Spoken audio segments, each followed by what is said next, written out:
कि इस गांव में 12-22 दिन तक मेरा बलात्कार किया, तब इस गांव के कोई लोग बचाने क्यों नहीं आए? बलात्कार भी हुआ, उसको इलाज भी ढंग से नहीं मिला, वो मर गई, पेट्रोल डाल के आधी रात को बिना उनके घर वालों की सहमति के जला दिया। उस देश में कहां न्याय आज भी मिल रहा है? लेकिन फिर भी जब वो नारा लगाते हैं कि बलात्कारियों को फांसी दो, तो वो कौन सी हिंसा नहीं है? फूलन देवी ने अपना बदला लिया तो वो हिंसा है। अब मैं किस्सा बताता हूं वो क्या है। मैं विश्वविद्यालय में पढ़ाता हूं, आप लोग गांव के लोग हैं साहब, मैं अक्सर समझता हूं कि हमसे ज्यादा मेहनत आप लोग कर रहे हैं, क्योंकि आप लोग तो जमीन पर लड़ रहे हैं ना। हम तो बाहर से आते हैं, आप हमें इतना इज्जत देते हैं, और मैं ये कहता हूं ये इज्जत हमारी नहीं है, हमारे में क्या काबिलियत है। आज भी कह रहा हूं, मैं एक अच्छा इंसान होता, मेरे घर वाले ना होते तो वो ना होता, मेरे घर वाले ना होते तो पढ़ नहीं पाता, मेरे घर वाले ना होते तो कुछ नहीं कर पाता। मगर मेरे घर वालों के लाख मेहनत के बाद भी अगर इस देश में भारत का संविधान और मंडल कमीशन ना होता तो मैं यहां नहीं होता और आपके सामने इतना सम्मान नहीं पा रहा। तो हम तो ताकत उनसे लेते हैं साहब, हम तो बोल के चले जाएंगे, लड़ाई तो आप लड़ रहे हैं। आपको सैल्यूट करते हुए एक बात कह रहा हूं, जमीन पर किसी से डरने और घबराने की जरूरत नहीं है, क्योंकि इस देश में एकेडमिया में बैठे बड़े बड़े प्रोफेसरों ने, मीडिया में बैठे बड़े बड़े पत्रकारों ने, संसद में बैठे बड़े बड़े कद के लोगों ने हमारे लोगों के साथ न्याय नहीं किया, हमारे लोगों को अपमानित किया, फूलन देवी को अपमानित किया। और कैसे अपमानित किया साहब? 2 वाकया बता रहा हूं। पहला अपमान, कहते हैं कि निर्दोष को मार दिया। फूलन देवी अपनी आत्मकथा में भी लिखती है, उन्होंने अपनी आत्मकथा नहीं लिखी है, इंटरव्यू है, तो मैंने एक वीडियो बनाई है, उसमें उस किताब का डिटेल है, आप देखिए। और अपने भाषण में फूलन देवी ये बात बोलती है, मैं उस गांव बहमई गांव जाकर के उन गांव वालों से बार बार पूछती थी कि मैं जब जब अपने बलात्कारियों को खोजने आती हूं तब तुम मुखबिरी करके उन्हें गांव से भगा देते हो। 22 दिन तक मेरा इस गांव में बलात्कार हुआ। आज हम बोलेंगे तो हमें कहा जाता है कि भड़काने के लिए बोल रहे हैं। इस देश में गरीब कमजोर की भावना कोई भावना नहीं है क्या? भावना केवल ये धर्म वालों की है, जिन पर कोई बात बोल दो तो धार्मिक भावना आहत हो जाती है, मुकदमा ठोक देते हैं। हमारे प्रोफेसर रतन लाल को जेल में डाल दिया धार्मिक भावना आहत करने के जुर्म में। नीरज पटेल पर इतना धार्मिक भावना का मुकदमा होना चाहिए था, अभी तक नहीं हुआ है। पता है क्यों नहीं हुआ? और रतन लाल 12 घंटे में क्यों बाहर आ गए? क्योंकि नीरज पटेल किसी पार्टी के नहीं है, किसी जाति के नहीं है। नीरज पटेल 85% लोगों की बात कर रहे हैं, रतन लाल 85% लोगों की बात कर रहे हैं। और जब 85% लोग खड़े हुए ना, रतन लाल को नहीं देखा कि वो दलित है। दिल्ली में जो खड़ा था, सुमित चौहान जी आए हुए हैं, हम लोग आधी रात को पहुंच गए वहां पुलिस थाने के सामने, और पुलिस वाले ने अंदर से मुझे फोन किया, अरे साहब सुबह होने का इंतजार तो कर लेते, आप लोग रात में ही थाना घेर लिए। आपकी ताकत ये है साहब, मैं आपको डराने नहीं, आपकी ताकत का एहसास कराने आया। और 12 घंटे में उनको बेल हो गई। नहीं है हिम्मत की नीरज पटेल को कोई छू दे, और छुएगा तो उसका भी जवाब मिलेगा। इसलिए मैं कह रहा हूं, बहमई जाकर जब फूलन देवी बार बार पूछती थी कि इस गांव में 12-22 दिन तक मेरा बलात्कार किया, तब इस गांव के कोई लोग बचाने क्यों नहीं आए? मैं चीखती रही, पुकारती रही, कोई बचाने नहीं आया। और तो और पूरा कपड़ा उतार कर पूरे गांव में नंगा घुमाया गया, तब तुम्हारी मर्यादा और तुम्हारी नैतिकता पर क्यों चोट नहीं आई? तब गांव वाले क्यों बचाने नहीं आए? और उस दिन 14 फरवरी को जब फूलन देवी वहां अचानक पहुंची तो पूरे गांव वालों को, वहां बारात चल रही थी साहब, उस बारात में वो सारे बलात्कारी आए हुए थे। और जैसे ही वहां फूलन के पहुंचने का संदेश मिला, उन्होंने उनको भगा दिया पीछे से। उस समय भी फूलन ने उन सबों से कहा था, मैं जिनको खोजने आए उन नाम लेके उन्होंने बोला, मैं नाम भूल रहा हूं, लाला राम, बीना राम, ऐसे लोगों का नाम भी क्या अपनी जबान से लेना।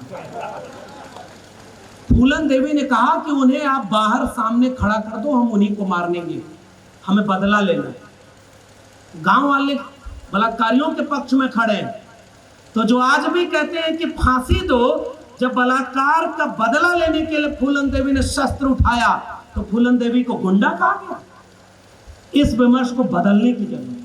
लेख लिखे गए फूलन देवी के खिलाफ। और दूसरा वाकया तब आता है, 11 साल फूलन देवी जेल में रही। 11 साल फूलन देवी ने जब आत्मसमर्पण किया, देखो औकात तो उनकी इतनी ही थी कि फूलन देवी ने बदला भी ले लिया और डंके की चोट पर खड़ी भी रही। पुलिस वालों के पास फूलन देवी की एक फोटो और एक तस्वीर तक नहीं थी। ये हिम्मत थी उनकी, कुछ नहीं कर पाए। और तब भी फूलन ने कहा, इंदिरा गांधी की सरकार थी, तो उसके बाद फिर उन्होंने कहा कि उत्तर प्रदेश के, और यहां पर मैं आत्मसमर्पण नहीं करूंगी मध्य प्रदेश में। फूलन देवी अगर किसी जाति के खिलाफ होती तो अर्जुन सिंह के सामने वो आत्मसमर्पण क्यों करती? अर्जुन सिंह के सामने अपना हथियार डालकर पैरों में फूलन देवी ने आत्मसमर्पण किया। आज हमें कुछ लोग सीख देने आते हैं कि हम जातिवादी हैं। अरे नहीं मूर्खों, हम तो बीपी सिंह और अर्जुन सिंह को भी अपना नायक मानते हैं। विचार से जो हमारा है वो हमारा है। डॉक्टर राम मनोहर लोहिया कौन से बहुजन थे? राहुल सांकृत्यायन कौन से बहुजन है? भगत सिंह कौन से बहुजन थे? वो हमारे हैं क्योंकि विचार से वो हमारे हैं। रामनाथ कोविंद बन जाओगे तो भले ही तुम राष्ट्रपति बन जाओ, तुम हमारे नहीं हो सकते जब हाथरस पे तुम एक शब्द नहीं बोले। रामनाथ कोविंद जी महामहिम जी के रहते हुए 3 उपलब्धि सुमित जी ने बड़ी अच्छी हेडिंग लगाई। मैंने कहा उनके राष्ट्रपति रहते 3 उपलब्धि है। SC ST atrocity prevention act से छेड़खानी उनके काल में हुई। 2 अप्रैल का भारत बंद आपको करना पड़ा था कि नहीं? 13 पॉइंट रोस्टर उनके काल में आया। 5 मार्च का भारत बंद आपको करना पड़ा था कि नहीं? और तीसरी और महान उपलब्धि, राम मंदिर बनेगा, इसका फैसला आ गया। ये हमारे लोग हैं क्या? हाथरस में हुआ, आप एक शब्द नहीं बोले। अरे भाई, बाहर से किसी ने बुलाया था और KR नारायणन भी इस देश के दलित राष्ट्रपति थे, फिर भी उन्होंने कहा कि हम ऐसे दंगों के खिलाफ खड़े हैं। और KR नारायणन ने वो फाइल 3-4 बार लौटाई जिसमें SC ST OBC के हक के साथ छेड़खानी की है। हम जातिवादी नहीं, जातिवादी तो तुम हो।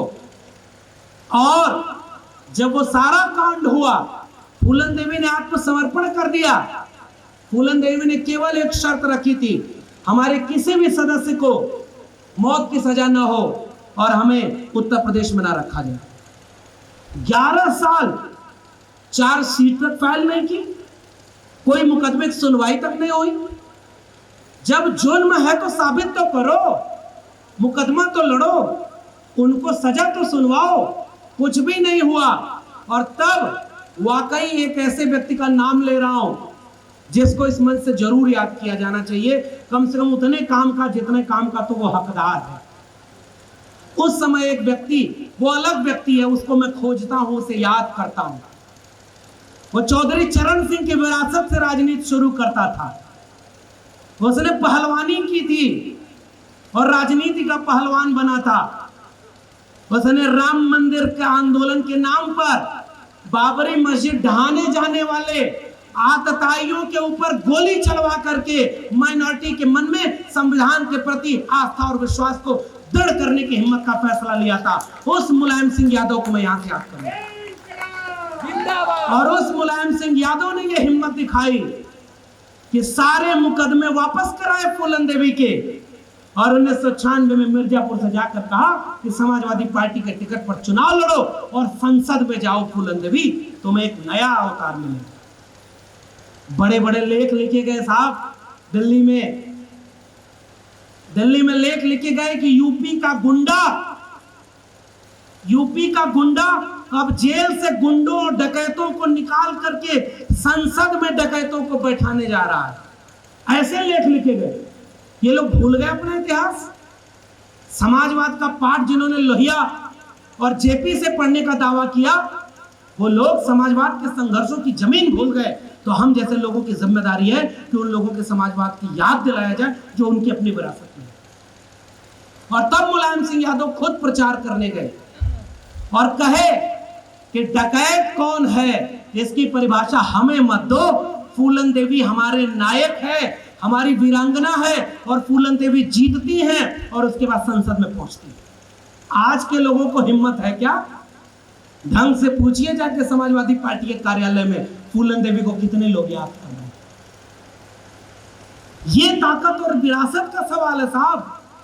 और जब फूलन देवी लड़के वहां पहुंचती हैं और उस समय तब दुनिया को पता चला, देश को पता चला कि वो फूलन देवी जब जेल में थी तो जेल में जितनी महिलाएं बंद थी उन महिलाओं के हक के लिए आंदोलन करती थी।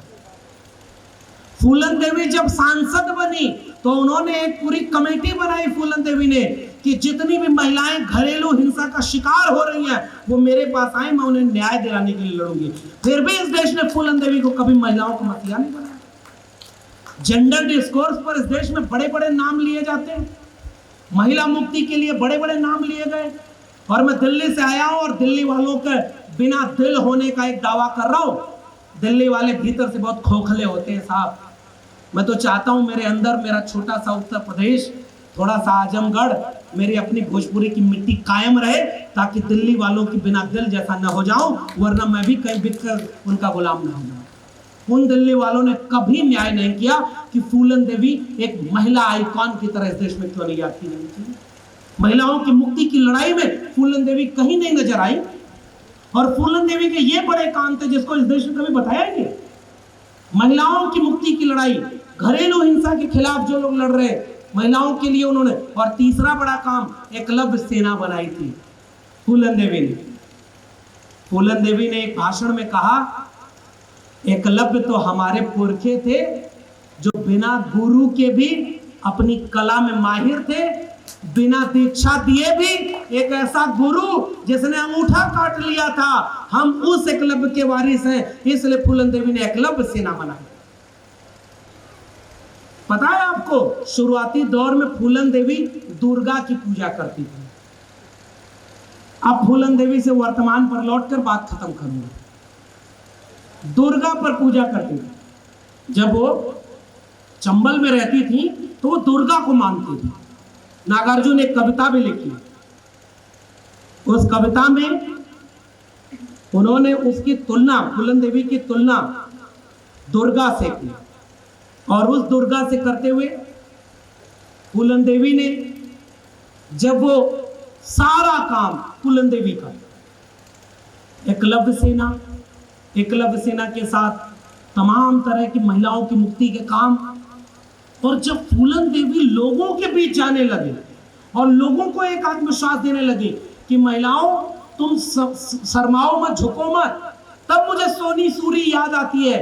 गूगल करके घर जाके पढ़िएगा साथियों, 2008, 9, 10 की लड़ाई के बाद सोनी सूरी को 2011, 12, 13 में जेल में बलात्कार का शिकार होना पड़ा।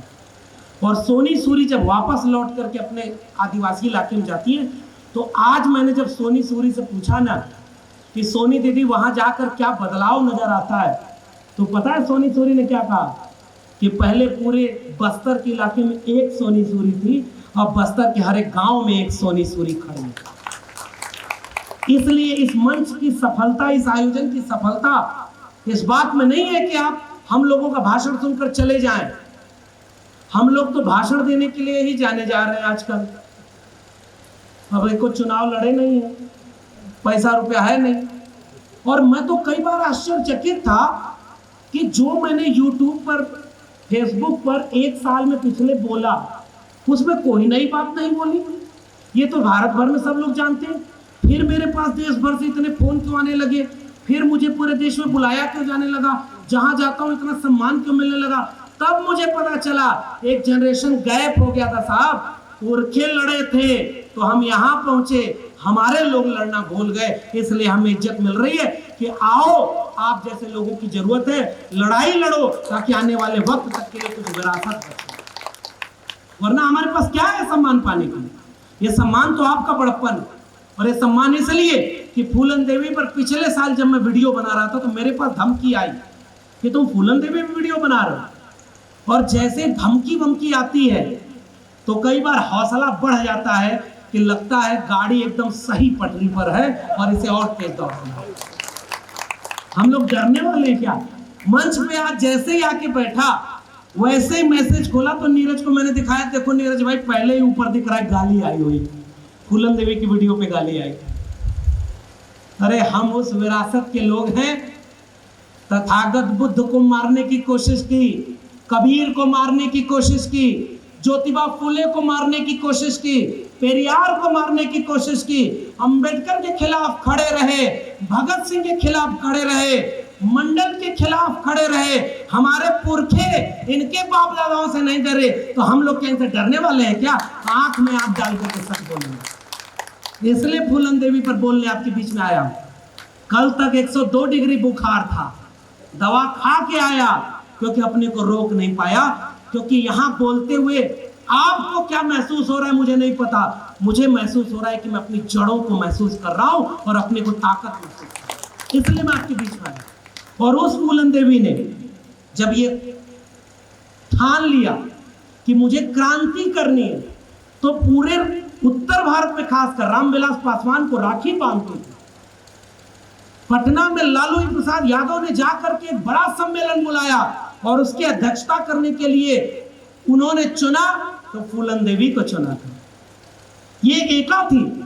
कहां गए वो मुलायम सिंह यादव, कहां गए वो लालू प्रसाद यादव, कहां गए वो रामविलास पासवान और कहां गए उनके वारिस जो जिनकी विरासत ऐसे लोगों की थी? आज वो कहां अपने को कमजोर बनाए बैठे हुए?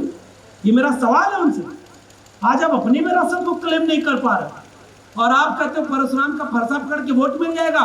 CSDS का सर्वे कह रहा है कि 90% ब्राह्मणों और ठाकुरों ने वोट दिया है फूल पर और आपको बना दिया फूल, और आप चले थे परशुराम का फरसा पकड़ करके समाजवाद लाने। आजकल दोनों आपस में लड़ रहे हैं, एक बहुजन से सर्वजन करा रहा है, एक परशुराम की कटार पकड़ रहा है। ऐसे क्या सामाजिक न्याय होगा उत्तर प्रदेश में? मैं तो आजमगढ़ से आया हूं, जाके देखिए अभी आजमगढ़ के उपचुनाव में एक ऐसे व्यक्ति को सांसद बना दिया जिसका केवल एक काम था, वो आपके नेता को गाली देता है। क्यों ऐसा हुआ? क्योंकि आप दोनों लड़ रहे, और दोनों इसलिए लड़ रहे क्योंकि समाज उनको लड़ने दे रहा है। हम आप भी तो लगता है हमारी बिरादरी के नेता है, वो तो यदुकुल गौरव है साहब, उनके खिलाफ कौन जाएगा? अरे कॉलर नहीं पकड़ो, बच्चा रोए ना तो माँ भी दूध नहीं पिलाती। हम ऐसे नालायक लोग हो गए कि हमारे नेता हमारे वोटों का सौदा करते हैं। नई नई पार्टियां बनी है। निषाद पार्टी का तो जिक्र नीरज पटेल ने कर दिया। एक तो निषाद पार्टी उधर भी बनी हुई है, गोरखपुर से चले थे, पता नहीं वाया मठ चले थे कि कहां से चले थे, लखनऊ पहुंच के पूरा एक भाई बड़का भाई छोटे भाई करा, भैया आओ इधर सम्मान मिली, भैया भी इधर से चल दिए उधर सम्मान मिली। सम्मान का सौदा करने का मतलब, आप किसी पार्टी से नाराज हो हम आपके साथ हैं, लेकिन आप अपने वैचारिक दुश्मनों के साथ खड़े हो, आप भले ही हमारी जाति को, हम कभी आपके साथ नहीं खड़े हो। ये ईमानदारी का तकाजा फूलन देवी को याद करना था। और तब फूलन देवी ने गांधी मैदान के जो भाषण दिया था, उस भाषण को याद कर रहा हूं। डॉक्टर राम मनोहर लोहिया ने एक लेख लिखा है। उस लेख में डॉक्टर राम मनोहर लोहिया लिखते हैं, इस देश की महिलाओं को सीता और सावित्री बनने की जरूरत नहीं है। इस देश की महिलाओं को अगर किसी महिला से सबक लेना है तो वो है द्रौपदी, उससे सबक लो। अपने मान सम्मान से समझौता नहीं किया। भले ही महाभारत हो गया, भले ही लाखों लोग मारे गए, लेकिन एक औरत ने अपना वजूद गिरने नहीं दिया। हमारे लोगों को कहा जाता है पढ़िए गीता, बनिए सीता, फिर इन सब में लगा पलीता, किसी मूर्ख की हो पड़ रीता, निज घर बार बसाइए और जाइए। महिलाओं को गुलाम बनाया हमने आपने। एक कविता पढ़ता हूं, सुनिए। छोड़ो मेहंदी खड़क संभालो, खुद ही अपना चीर बचा लो, द्युत बिछाए बैठे शकुनी, मस्तक सब बिक जाएंगे, सुनो द्रौपदी शस्त्र उठा लो, अब गोविंद न आएंगे। कब तक आस लगाओगी तुम? ध्यान से समझिएगा इसका मैसेज। कब तक आस लगाओगी तुम बिके हुए अखबारों से, कैसी रक्षा मांग रही हो दुशासन दरबारों से। स्वयं जो लज्जाहीन पड़े हैं वो क्या लाज बचाएंगे। स्वयं जो लज्जाहीन पड़े हैं वो क्या लाज बचाएंगे। सुनो द्रौपदी शस्त्र उठा लो, अब गोविंद न आएंगे। कल तक केवल अंधा राजा, अब गूंगा बहरा भी है। होठ सी दिए हैं जनता के, कानों पर पहरा भी है। तुम ही कहो ये आंसू तेरे, किसको क्या समझाएंगे। सुनो द्रौपदी शस्त्र उठा लो, अब गोविंद न आएंगे। फूलन देवी पर कार्यक्रम करने का मकसद यह है साथियों, अपने घर की महिलाओं को ताकतवर बनाइए। आप अपने घर की बेटे बेटियों को इसी कार्यक्रम में देखिए, मुश्किल से 5% भी महिलाएं नहीं है। अच्छा है कि महिलाओं ने आगे सीट कब्जा कर रखा है। हमारी एक साथी यहाँ अध्यक्षता कर रही है और एक साथी बैठी हुई है। मैं हर उस मंच को खराब मंच मानता हूं जिस पर केवल पुरुष बैठे हो। नीरज भाई ने क्योंकि जाति वाली बात तो आपको बता ही दी। कोई जाति की महासभा करके अगर इतना ही यादव महासभा ताकतवर थी तो 2-4 तो प्रधानमंत्री अपना बनवा ली होती। भाई मैं तो खुली खरी बात कह रहा हूं, यादव जी लोग इतने ही ताकतवर हैं तो 2-4 तो विजय माल्या और ललित मोदी बना लिए होते जो पैसा लूट करके विदेश भाग जाता। नहीं है ना साहब, हम कहां ताकतवर हैं। पिछली सरकार पे तो इनके ऊपर आरोप लग गया कि हर थाने में डीएम एसपी यादव भर दिया। अरे तुम किस बात की राजनीति कर रहे हो, तुम 5 साल से विपक्ष में हो। हर थाने की लिस्ट तुमको भी जारी कर देनी चाहिए थी कि उत्तर प्रदेश के 75 के 75 जिलों में सारे ठाकुर डीएम एसपी भर दिए। तुम भी तो लिस्ट जारी करते, किसने रोका है तुम्हें। तुम लोग कुछ कर ही नहीं रहे। हाँ आप जाओ थाने में, आपकी सुनवाई है क्या। आपकी जात के आगे जो नाम लगा है ना उससे तय हो रहा है कि आपको क्या सुनवाई मिलेगी। ये है रामराज। इसलिए मैं फूलन देवी को याद करते हुए जाते जाते बस यही कह रहा हूं, समझाने की बात है। हमारे यहाँ कहावत चलती है, अहिर गणेरिया कुर्मी चोर, धर सारे का टंगरी तोर। भोजपुरी समझते हैं ना। अगर ओबीसी, अहिर गणेरिया कुर्मी चोर, ये 4 लोग हुए ना, और धर सारे का टंगरी तोर, ये किसने बनाया था। ये हमने बनाया। लोधी भी जुड़ा, सब जुड़े ही हैं, बस नाम अपना अपना रिप्लेस कर लीजिए। किसने बनाया। बड़ जात बतियौला से या छोट जात लतियौला से। किसने बनाया ये कहावत। हमारे लोगों ने बनाया था क्या। हम लोग तो जाति के शिकार हुए हैं।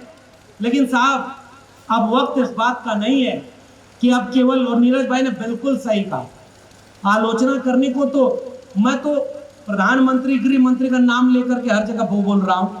उनको हिम्मत है तो कुछ करें, हम डरते नहीं। लेकिन इस मंच का उपयोग हम किसी और पर आलोचना करने के लिए क्यों दें। वो तो अपना काम कर रहे हैं साहब। उसको 370 हटाना था, हटवा दिया। उसको राम मंदिर बनवाना था, बनवा दिए। उनको मुसलमानों को इस देश में दुश्मन बनाकर पेश करना है ताकि हर हिंदू को एकजुट करे, वो कर रहे। उनको आप अहिर कुर्मी कोयरी लोधी पासी निषाद मल्ला केवट इन सारी जातियों को सबक सिखाना है। उनका आरक्षण खत्म कर दिया, उनकी शिक्षा बेच दी, उनका रोजगार खत्म कर दिया। वो अपने एजेंडे पे काम कर रहे हैं। 2025 में आरएसएस के 100 साल पूरे हो जाएंगे, कल को वो हिंदू राष्ट्र बना देंगे। वो तो अपने एजेंडे पर काम कर रहे हैं। आप दिल्ली की सड़कों पर संविधान की प्रतियां फाड़ कर जला दो, आपके ऊपर मुकदमा नहीं होगा। आप दिल्ली में भगवा नाम का संविधान लेकर के लहराओ कि डॉक्टर अंबेडकर का संविधान झूठा है, आपके ऊपर कोई मुकदमा नहीं होगा। आप धर्म संसद करो और कहो कि इस देश के मुसलमानों को मारो काटो, आपके ऊपर कोई मुकदमा नहीं होगा। आपकी प्रवक्ता क्या क्या बोल देती है मुसलमानों पर, दुनिया भर में थूथू हुई, वो जेल नहीं जाएगी। जेल जाएगा तो कोई जुबैर, जेल जाएगा तो कोई उमर खालिद, जेल जाएगा तो प्रोफेसर हैनी बाबू जो ओबीसी है, जेल जाएगा तो प्रोफेसर अनंत तुमड़े जो दलित है, जेल जाएंगे तो आदिवासी, जेल जाएंगे तो आपके अपने जिले में खोज लीजिए। सबसे ज्यादा आपकी जेलों में, आपके जिले की जेल में जो SC ST OBC है वो बंद होंगे। सबसे ज्यादा मुकदमे किसके ऊपर हो रहे हैं, जाके देखिए अपने गांव में। इसलिए साहब वक्त इस बात का नहीं है कि उनकी आलोचना करते चले, वक्त इस बात का है कि अब हमें इसलिए सड़क पर आने की जरूरत है क्योंकि हमें अपने आने वाली पीढ़ियों का मुस्तकबिल बचाना है। आपने इस कार्यक्रम में लिखा है ना, आधी आबादी के बिना कोई सम्मान नहीं। महिलाओं के बिना कोई सम्मान नहीं। और कार्यक्रम में आए हैं, महिलाओं को नहीं लेके आए। नीरज भाई की बात से सहमति जता रहा हूं। अब हमारे यहाँ क्या है, हम तो भाई देखिए ऐसे घर में पैदा हुए, आधा तो संयोग भी होता है। मेरा घर ऐसा जिसमें कबीरपंथी निर्गुण परंपरा के एक गुरु थे, उनसे हमारे घर वाले दीक्षा लिए थे। तो बचपन से हमने अपने घर में किसी देवी देवता की तस्वीर ही नहीं देखी, कोई तस्वीर नहीं थी। मेरी माँ ने कभी कोई तीज व्रत त्योहार कुछ किया ही नहीं। और मेरे पिताजी ठहरे कॉमरेड, कम्युनिस्ट, मार्क्सवादी, लेनिनवादी थे, भगत सिंह के मानने वाले। दोनों में कोई कर्मकांड ही नहीं। एक बार क्या हुआ, अब मैं खत्म करूंगा, बहुत समय नहीं लूंगा, बस एक दो किस्सा सुना दूं। एक बार हमारे घर पे कुछ लोग पिताजी के दोस्त आए, और उसमें एक मुसलमान था, एक दलित था, मैं छोटा सा था। तो उनके जो पानी पीने के लिए ले गए चाय, तो उसमें 2 कप जो है शीशे के थे, बाकी सब स्टील के। पिताजी वापस लेके आए आंगन में, और उसके बाद पूछा कि ये 2 कप अलग क्यों हैं। तो अंदर से आवाज आई कि उसमें एक मुसलमान है, एक दलित है, इसलिए। पिताजी ने दोनों कप ऐसे पकड़ा, आंगन में तोड़ दिया, फर्श पे गिर के टूट गया, और उन्होंने अपने स्टील वाले कप में उनको पिला दिया, और कहा कि आज के बाद अगर यहाँ इस घर में कोई शीशे का बर्तन आया तो हमसे बुरा कोई नहीं होगा। हम तो बचपन में ये देख के बड़े हुए थे। हमारे पिताजी हमको उंगली पकड़ करके दलित बस्तियों ले जाते थे, जबकि सच्चाई ये है कि आपके गांव में चलकर देखिए, ओबीसी घरों के लोग दलितों की बस्ती में नहीं जाते, कम जाते होंगे। पढ़े लिखे समझदार लोगों की बात नहीं कर रहा हूं, आम प्रचलन नहीं है ना, एक गैप बना हुआ, एक गैप है, कल्चर का गैप है साहब। हमें उस गैप को दूर करना है, इसलिए वो किस्सा। और देखो, ताना मारने वालों से मत डरा करो, आप कुछ भी करोगे। एक आदमी अपने बेटे को लेकर के जंगल से जा रहा था, गधा लेकर के, और गधे पे घास रखा था। तो एक गांव से गया, तो गांव वाले बोले, ये कैसे मूर्ख बाप बेटा है, गधा है इतना हट्टा कट्टा, इस पर बैठ के जाते, ये मूर्ख है सब। तो बाप ने बेटे को बिठा दिया, और फिर अगले गांव में गया, तो अगले गांव वाले कह रहे हैं, कैसा नालायक बेटा है, बाप पैदल चल रहा है, बेटा घोड़े पे चल रहा है। तो उसने क्या किया, बेटे को उतार दिया, खुद बैठ गया गधे पे।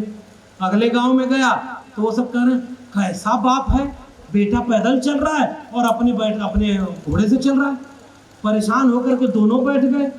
अगले गांव में गए, तो उन्होंने कहा, दोनों कितने जुल्मी जालिम हैं, गधावा की जान ले लेंगे लगता है, दोनों बैठ गए इसी पे। ये दुनिया है साहब, कुछ भी करो, जिसको ताना मारना है मारेगा, जिसको बोलना है बोलेगा। इसलिए अब हमें किस काम को करने की जरूरत है, नाक छोटी करें और दिल बड़ा, इतना ही काम करने की जरूरत है। और शुरुआत में अपने समाज, अपने तबके के लोगों से कह रहा हूं। मैं यादव समाज से आता हूं, और मैं जानता हूं कि मेरे नाम में अगर यादव ना होता तो बहुतों का मैं चाहता ना हो पाता, ये सच्चाई है। तो मैं शुरुआत वहीं से कर रहा हूं।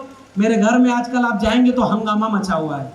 मेरी बहन की शादी होने वाली है, और मैंने एक शर्त रख दी है, अगर तुम्हारी बहन, मतलब मम्मी से कहा कि तुम्हारी बेटी की शादी में ब्राह्मण आया तो मैं नहीं आऊंगा, क्योंकि देश भर में ब्राह्मणवाद के खिलाफ बोल रहा हूं, और अपने घर में ब्राह्मण के सामने कैसे शादी कराऊंगा। अब सबको, घर वालों को लगता था कि बड़ा अच्छा बोलता है, अब सब समझ रहे हैं बड़ा खराब बोलता है, ब्राह्मणों के खिलाफ बोल रहा है। मैं उसको, मम्मी को जा करके एक दिन किस्सा सुनाया। मैंने कहा, मम्मी पता है एक बार क्या हुआ, एक पंडित गया, तो उसके पास एक यादव गया, मैं यादव से जोड़ के सुना रहा हूँ। तो यादव जी गए और पंडित जी से बोले, पंडित जी घर में बहुत परेशानी है। तो उन्होंने कहा, पतरा देखे तुम्हारा, पतरा देख के कह रहे तुम्हारा शनि ठीक जगह पर नहीं है। तो यादव जी बोले, पंडित जी क्या करना होगा। तो कहे यादव जी, आपको जो है हवन कराना होगा। कहे कितना खर्च आएगा। कहे 10,000 रुपया। यादव जी बोले, इतना पैसा तो नहीं है साहब। तो उसके बाद बोले, अच्छा तुम्हारे लिए 50% की सेल लगा देता हूँ, छूट है, ऑफर है, 5,000 दे दो, हवन करा देंगे, शनि ठीक जगह पे आ जाएगा, ग्रह दशा टल जाएगी। यादव जी बोले, नहीं साहब, इस समय सूखा पड़ा है, बारिश हो नहीं रही है, रोपनी हुई नहीं है, अकाल पड़ा है, कोरोना में नौकरी चली गई है, घर में कुछ है नहीं, 5,000 भी नहीं होगा। पंडित बोले, अच्छा यादव जी 1,000 दे देना, 1 महीने की हवन कर देता हूँ, पैसा हो जाए तो बड़ी वाली हवन करा लेना। यादव जी खड़े होकर बोले, साहब मेरी जेब में 1 फूटी कौड़ी नहीं है, पंडित जी खड़े होकर गुस्से में बोले, जब तेरी जेब में एक फूटी कौड़ी नहीं है तो जा बेटा, शनि तेरा कुछ नहीं बिगाड़ सकता। तो मम्मी जोर से हंस रही है, करे सही बोला उसने तो। हमने कहा पंडित ऐसे ही मूर्ख बनाते, तुमको समझ में आया? कहा चुप रहो, लेकिन ब्याह कैसे होगा बिना पंडित के? फिर मैंने उसको दूसरा किस्सा सुनाया। मैंने कहा जानती हो, एक गांव में पंडित था और उसने पूरे गांव को पागल बनाए रखा था। कैसे? छोटा सा बच्चा पेड़ के पीछे देखा कि सूरज है और उसको कहा लाल फल, उड़ गया। छोटा सा बच्चा जो चल नहीं सकता था लेकिन उड़ सकता था। मैं किसी की धार्मिक भावना हाथ नहीं कर रहा हूं भाई, मैं एक भी शब्द खराब बोल रहा हूं क्या? अरे आपकी कथा में लिखा है वही मैं बोल रहा हूं। बच्चे को मन किया कि लाल वाले फल को खाऊंगा, उड़ गया, देखा दूर है, जाके खा गया, पूरे धरती पर अंधेरा छा गया। बाद में पता चला कि वो तो सूरज था। सब लोग ने हाहाकार, सारे देवी देवता जाके कहे अरे साहब सूरज है ये तो, इसको निगल दीजिए। फिर वो निगल दिया, वापस आके पालने में लट गया। इस देश में ऐसे ऐसे लोगों की भी पूजा होती है। आपके सामने 8 हाथ के लोग आ जाएं, अभी यहीं बाहर निकलो, आप 8 हाथ की एक महिला आ जाए, आप पूजा करोगे कि झोला झक्कर लेके भागोगे? सही सही बताना। जिस दिन मंदिर की मूर्तियां सच बोलने लगे, पुजारी और पूजा करने वाले दोनों न भाग जाए तो कहिएगा, क्योंकि हम झूठ बोल करके उनके सामने माफी मांगने जाते हैं। सारा अपराध करने वाले भी हम, मंदिर के सामने हाथ जोड़कर अपराध की माफी मांगने वाले भी हम, और बिना मूर्ति के कहे खुद ही खुद को माफ कर लेने वाले भी हम। और हम कर्मकांडी लोग इस देश में हिंदू धर्म को बचाने का ठेका लिया हुआ है। तो मैं अपनी माँ को दूसरा किस्सा सुनाया कि देखो ये सब मूर्ख कैसे बनाते हैं। कहा कि वो पंडित के पूरे गांव में वो, और मैं पंडित वंडित जब कह रहा हूं तो देखो पंडितों के विरोध में नहीं हूं भाई, मैं ब्राह्मणवाद के विरोध में। वाद है ये एक मानसिकता है, जो मानसिकता पूरे गांव वालों को समझाती है कि गांव वाले जाकर कहे कि अरे पंडित जी, इस गांव के 4 लड़कों ने एक गधा मार दिया। पंडित आग बबूला, गधा मारना तो बहुत बड़ा पाप है, शास्त्रों में लिखा है 22 प्रकार के नरक में 28 प्रकार से इनको तला जाएगा, डीप फ्राई किया जाएगा, बोटी बोटी काटा जाएगा, फिर सड़ाया जाएगा, फिर पिघलाया जाएगा, फिर जमाया जाएगा। नरक जानते हैं ना क्या क्या है? ये सब कुछ किया जाएगा। तो कहे अरे पंडित जी फिर मुक्ति कैसे होगी? कहे बड़ी वाली हवन कराना होगा। कहे कि कैसे? तो कहे 1 लाख रुपया खर्चा आएगा, 15 दिन भोज होगा, 21 ब्राह्मणों को 21 बार खिलाओगे, तब जाकर मुक्ति होगी। पीछे से चुपके से गांव वाला जाकर पंडित जी के कान में बोला है, पंडित जी उन लड़कों में एक आपका बेटा संतोष भी था। पंडित जी शांत होकर बैठ गए। पंडित जी ने कहा 2-4 लइकन में एक संतोष और गधा के मरले में कौनो न दोष। अब की मेरी माँ के साथ मेरी चाची भी खूब हंस रही थी। फिर मैं जाते जाते कहा बिना पंडित के भी ब्याह हो सकता है, माँ तुम करने तो दो। अभी तक वो माँ कह रही है पता नहीं कैसे होगा, विरोध तो नहीं कर रहे हैं, लेकिन ये काम बाहर भाषण दे के कभी नहीं हो सकता, अपने भीतर और अपने घर से जब तक न शुरू किया जाए। इसलिए मैं जब आपके बीच में आया हूं साथियों, केवल अपनी बात इन्हीं बातों के साथ खत्म कर रहा हूं। वैज्ञानिक चेतना संपन्न अपने लोगों को करिए।